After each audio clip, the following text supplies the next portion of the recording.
اور اگر میں کہوں کہ سارا کھانا ہی تمہارے ہاتھوں سے کھانا ہے پھر؟ سچ؟ وہ جیسے خوشی سے کھل اٹھی تھی۔ اس کے ساتھ لگتے ہوئے وہ وارفتگی سے بولی، میں حاضر ہوں۔ یہ کہتے ہی اس نے دوسرا نوالہ کبیر دادا کے ہونٹوں کی طرف بڑھایا۔ اس کی بے ساختہ خوشی نے کبیر دادا کو حیران کر دیا تھا۔ خلوص کسی تعارف کا محتاج نہیں ہوا کرتا، محبت کو اظہار کی حاجت نہیں رہتی، چاہت الفاظ کا سہارا نہیں لیتی، عشق خوشبو کی طرح نظر آئے بغیر اپنی موجودگی کا یقین دلا دیا کرتا ہے، پیار پھول کی طرح گونگا ہو کر بھی اپنی کشش میں جکڑ لیتا ہے۔ کبیر دادا نے بھی اس کے شرارتی لہجے کو دیکھتے ہوئے مذاق کیا تھا، مگر تناوش کے چہرے پر امڑ پڑنے والی بے پایا خوشی نے اسے مسحور کر دیا تھا۔ وہ اس شعر سے تب بہر آیا جب تناوش اسے اپنے ہاتھوں سے کھانا کھلا چکی تھی۔ اچھا اب بس کرو اور خود بھی 2 نوالے لے لو۔ پانی کا گلاس اٹھاتے ہوئے اس نے سیر ہو جانے کا اعلان کیا۔ وہ خوشی سے چہکی، مجھے تو لگ رہا تھا یہ سارا کھانا میرے ہی پیٹ میں گیا ہے۔ کبیر دادا نے منہ بنایا، احمقوں کے سینگ تو نہیں ہوتے۔ وہ شوخی سے گنگنائی، ایک ہمی کو احمق کہنا کوئی بڑا الزام نہیں ہے، دنیا والے دل والوں کو اور بہت کچھ کہتے ہیں۔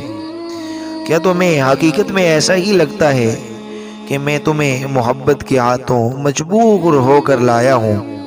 کبیر دادا ایک دم سنجیدہ ہو کر کہنے لگے۔ وہ پیکی مسکراہٹ سے بولی کہ خوشی سے مر نہ جاتے اگر اعتبار ہوتا، اور جانتی ہو تو پھر ہر وقت رومانس کا جو بھوت خود پر سوار کیا ہے نہ کیا رکھو۔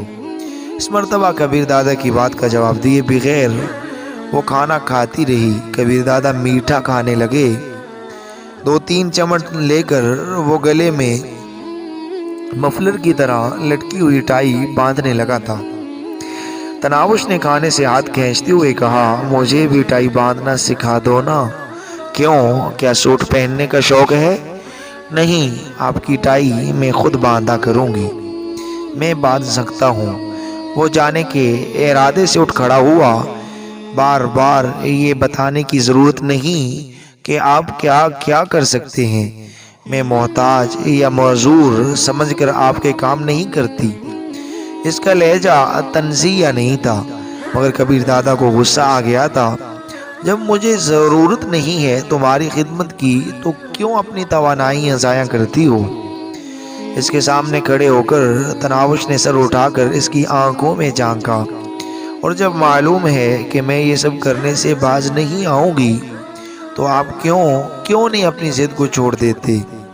وہ چلاتے ہوئے بولا، ضد چھوڑوں گا یا نہیں، تمہیں ضرور چھوڑ دوں گا۔